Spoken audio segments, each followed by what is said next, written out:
Sejam bem-vindos a mais uma aula da disciplina de Sistemas Hidráulicos e Pneumáticos. Hoje iremos falar dos reservatórios e alguns acessórios que usamos nos nossos circuitos hidráulicos.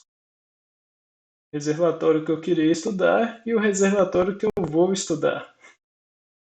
Certo, então nosso reservatório faz parte do grupo de geração, que vão ter ali os filtros, bombas, motores e os acumuladores que nós vamos ver na próxima aula. Uma pequena introdução então sobre os nossos reservatórios. Sabemos que no nosso circuito hidráulico vamos ter que ter uma quantidade de óleo ali sempre fluindo pelo nosso sistema. Para isso nós vamos usar o reservatório, cuja primeira função é o armazenamento desse fluido hidráulico. Então, na maioria das vezes, por definido assim, o volume do reservatório vai ser 3 vezes maior que a vazão da bomba. Para você ter ali, então, sempre garantir que vai ter fluido rodando no seu sistema e que os elementos lá dentro do reservatório, como filtro de sucção, fiquem sempre submersos. Também temos a função do resfriamento do filtro hidráulico, porque depois lá da execução do trabalho, do movimento que você faz desde a parte da bomba até a parte do trabalho lá, você vai fazer com que o óleo se aqueça. Então, quando você volta com o óleo pela linha de retorno para o reservatório, você permite que esse óleo fique lá por um tempo e resfrie. Então temos a simbologia do nosso reservatório, que é representada por esse quadrado sem a parte de cima, e temos uma imagem aqui do nosso reservatório completo, com as linhas de sucção e retorno, com a bomba, com o motor aqui ativando a nossa bomba, e temos outras partes aí que nós vamos ver nessa aula. Certo, então os nossos reservatórios são geralmente fabricados em aço. Neles nós vamos ter uma série de componentes aí que vão ajudar o melhor funcionamento do nosso sistema hidráulico. Alguns deles são, a gente já viu o filtro de sucção. Vou marcar então aqui o filtro de sucção que nós já vimos. Temos aí também a linha de sucção, que nós vimos na última aula. Temos a linha de retorno. E alguns outros elementos aqui da parte de linhas do nosso sistema. Nós vamos ter a linha de dreno para a drenagem de qualquer condensado que tem no nosso sistema. O filtro de ar, que nós falamos na aula de bombas, que é para manter a pressão atmosférica igualada aqui com a pressão dentro do nosso reservatório. Temos uma placa aqui que chama chicana, que é bem importante, a gente vai ver ali as funções dela mais para frente. Temos o bujão de drenagem, que basicamente é um elemento construtivo que vai permitir aí a drenagem de todo esse óleo dentro do reservatório, para quando for fazer a troca do óleo no nosso sistema. Temos aí visor de nível e a tampa removível para a limpeza desse nosso reservatório. Temos umas imagens aqui mais completas, que também tem um indicador de temperatura. Temos aí a base abaulada, que naquela imagem lá do livro do Fialho é mais antiga, não tem. E basicamente, se você tem uma estrutura assim, na hora de drenagem, o seu óleo vai ficar acumulado aqui, você vai conseguir drenar ele pela parte de baixo. Por isso que você tem aqui o plug de dreno. Então você tem uma pequena inclinação aqui que vai permitir a drenagem desse óleo. Certo, outras coisas que podemos ver aqui, placa de apoio. Geralmente, então, a nossa bomba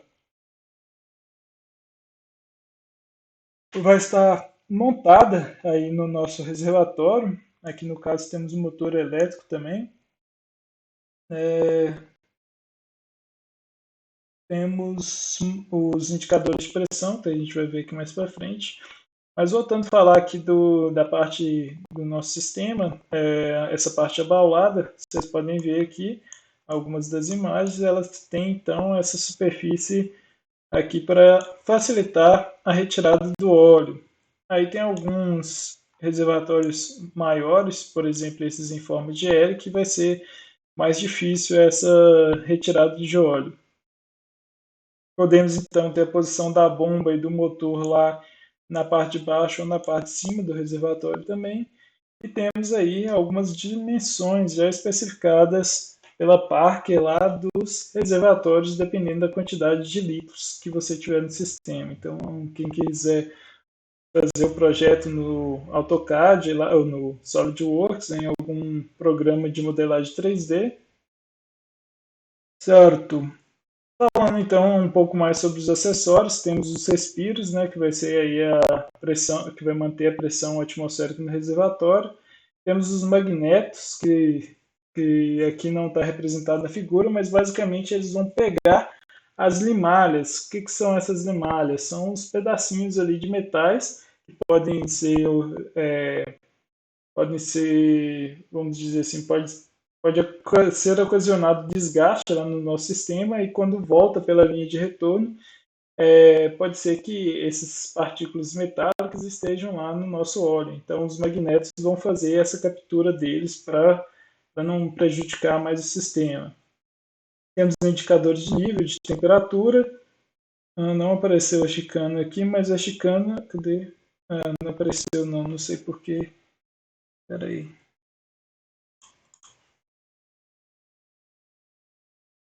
Não era para ter aparecido aqui, não.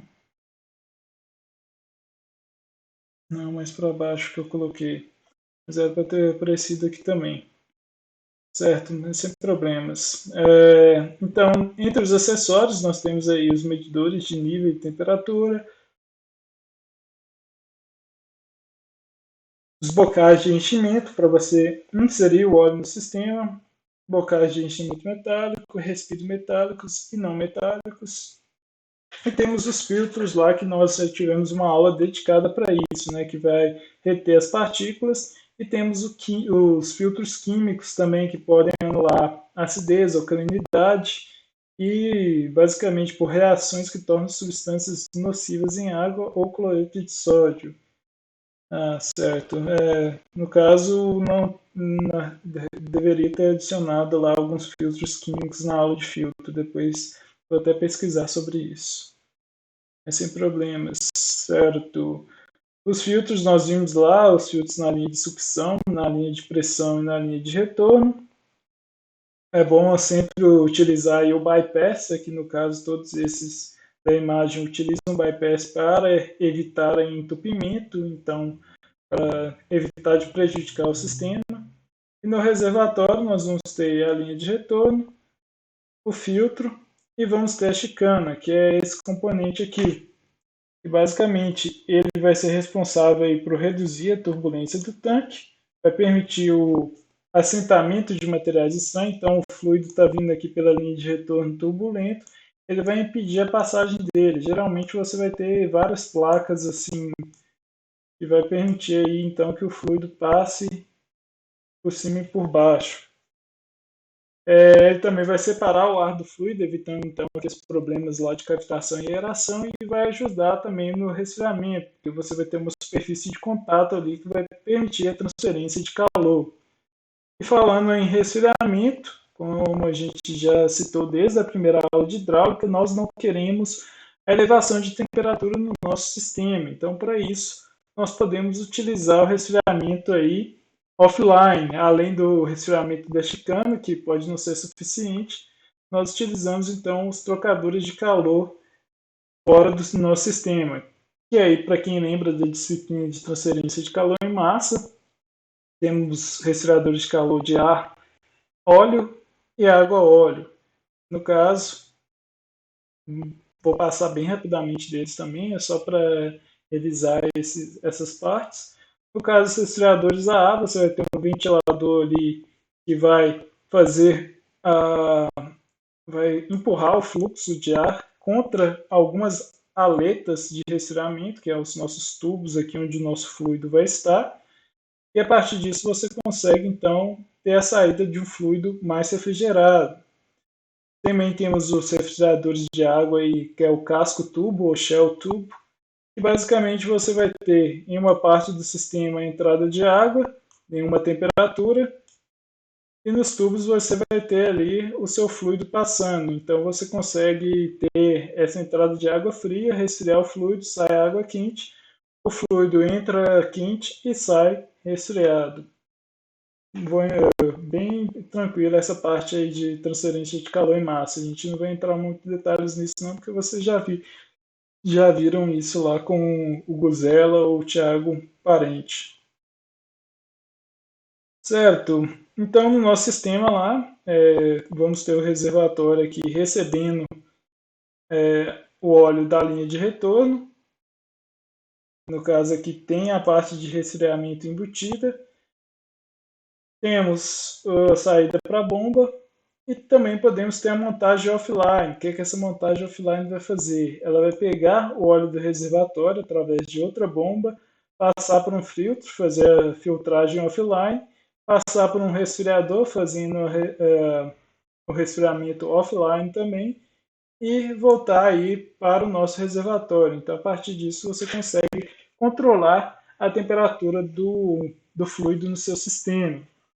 Isso acontece bastante nas máquinas de construção civil. Vocês vão perceber lá que muitas têm os radiadores lá que vão fazer essa parte aí do resfriamento. Só que ao invés de você ter um ventilador aqui para fazer esse fluxo de ar, o fluxo de ar já as aletas, né, estão expostas ao ambiente mesmo e o próprio ar ambiente vai fazer a transição aqui entre esses tubos para resfriar o nosso fluido. Certo? Outros elementos do nosso sistema hidráulico que podemos falar, os manômetros, que nós já falamos também lá na hidráulica. Aqui tem a forma de funcionamento, também não vou entrar em detalhe nisso, acho que a disciplina já está bem densa com tudo que a gente já viu até agora, então acho que não precisa entrar em detalhes sobre isso, não, sobre esses tipos de manômetros, não, porque é capaz que até na metrologia vocês já viram isso. Certo, mas umas coisas importantes a falar é, por exemplo, a válvula isoladora do manômetro. Por quê? Porque basicamente você vai evitar aí que o seu manômetro fique sempre medindo a pressão e vai evitar então as ondas de pressão e choques hidráulicos que podem ocorrer lá no seu circuito hidráulico. Isso evita então que o seu sistema seja prejudicado, que esse componente seja danificado no processo aí de funcionamento. Então, basicamente, você usa essa válvula quando você quiser medir a pressão, aperta ela e o manômetro vai medir a pressão ali do seu sistema.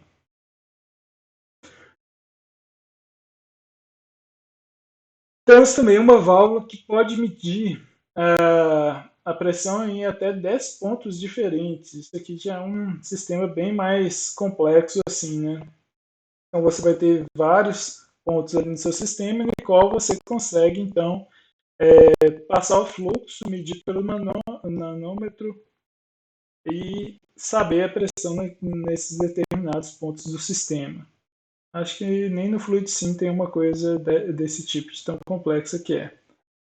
Outros elementos que podemos citar é o pressostato, que é um dispositivo que transforma o sinal de pressão hidráulica em um sinal elétrico. O que acontece aí, você consegue então, dependendo da pressão que você tiver no seu sistema, o seu cilindro lá avança, vai ter um acúmulo de pressão no tubo, aí esse pressostato vai detectar esse aumento, ele então vai ativar uma válvula lá eletropneumática, ou uma chave, na verdade, eletropneumática, um switch, e vai conseguir fazer esse controle e comando. Ele vai ser como se fosse um sensor mesmo, porque o pressostato é um sensor de pressão.